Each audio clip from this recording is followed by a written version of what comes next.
Ever find yourself without enough USB ports on your home studio computer? Ever have the power go out in the middle of an important take? Ever not have enough power outlets to hook up all your gear? In this video, we're going to find out just what kind of equipment and accessories you need in your home studio setup to help you keep from getting into a bind, and to also get you out of a bind when you find yourself in one. By the end of this video, you're going to have the knowledge and the power to be prepared for most situations that the home recordist can find themselves in. Ready to get started? Someone hit record!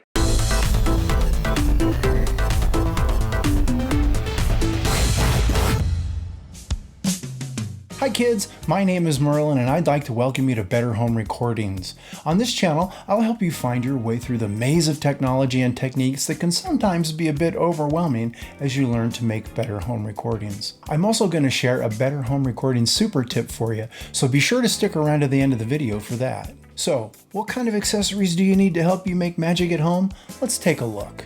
Every studio requires a mix of miscellaneous items to keep everything humming along. And if they're decently built items, nothing should hum at all. First off are cables. You're going to need cables to hook everything up, starting with mic cables, also known as XLR cables. These are 3-pin cables with male and female ends that I'm sure you've seen at one time or another. You want to make sure that you have at least one mic cable for each microphone that you have, plus 2 to 3 spares in case one or more of those dies. Make sure to get various lengths of cable as well. Anything from 10 to 25 feet will generally be best for most situations. You can also daisy chain microphone cables together should you need additional length. You don't necessarily have to blow your entire budget on high-end microphone cables such as Mogami, which are awesome by the way, but you do want to make sure that you get some decently constructed ones. I very much like the Sweetwater in-house brand cables built by Proco. They're built like tanks and I have never had an issue with any of the Proco cables I've purchased from Sweetwater. Up next are 1/4-inch balanced male-to-male line input cables for your monitor speakers. Most smaller audio interfaces have 1/4-inch outputs and most monitor speakers have 1/4-inch inputs. Depending upon your speakers though, you may need a 1/4-inch balanced male to XLR male. These Genelecs, for example, only have XLR inputs. You'll also need several 1/4-inch unbalanced instrument cables for guitar, basses, and keyboards. Again, look at getting various lengths to accommodate the distances musicians may have to sit from the interface. A quick explanation of balanced versus unbalanced cables. A balanced cable features 3 wires, a ground, a positive leg, and a negative leg. Both legs carry the same signal but in opposite polarity to each other. Any noise picked up along the cable run will typically be common to both legs. On the receiving device, one signal will get flipped and put the 2 signals back into polarity with each other. This causes one leg to be out of phase with the other, thus the noise is eliminated. This noise cancellation is the reason balanced lines are generally best for long cable runs. Balanced cables generally feature a tip ring sleeve 1/4-inch connector or the aforementioned 3-pin XLR style connector. Unbalanced cables, generally featuring tip sleeve style 1/4-inch connectors, only have one leg plus a ground and are therefore much more susceptible to noise problems. In general, unbalanced lines should be kept as short as possible. Definitely under 25 feet, kids, to minimize any potential noise that may be carried with the signal into the connected equipment. So what's your favorite piece of studio gear or accessory in the studio? Let me know in the comment section below. I would love to hear from you.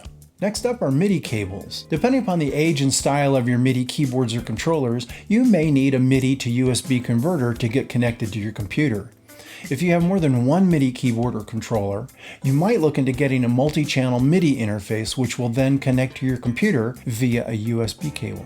Let's talk about power. You're going to need power cables, extension cords, Euro business cables, etc. You'll find that it's pretty much impossible to have too many power outlets in your home studio. So you'll also need a few multi-outlet strips for power distribution, along with extension cords in order to reach all of your recording spots. If you have a standard 19-inch equipment rack, you might want to look into a rack-mounted power conditioner unit. These units come with multiple outlets that can generally be switched on from the front of the unit all at one time. Some also include convenience lights on the front and back panels to help light the rest of your equipment rack. Rack mount power conditioners start at around $60 and go up from there. While we're on the subject of power, you're also going to need some sort of battery backup system for your computer and audio interface.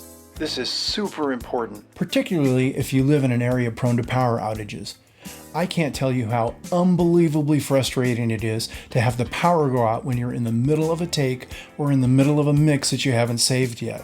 Makes me crazy. The battery backup will allow you several minutes to complete and save what you're doing and to shut everything down properly until the power comes back on. Next, we want to look at additional mic stands with booms. It's very handy to have some extra mic stands for various recording setups that you might encounter. Shorties are great for amps, drums, acoustic guitar, etc. Try to stay away from goosenecks though, due to the noise that they can make when getting moved and adjusted. Plus, they tend to wear out over time and get droopy.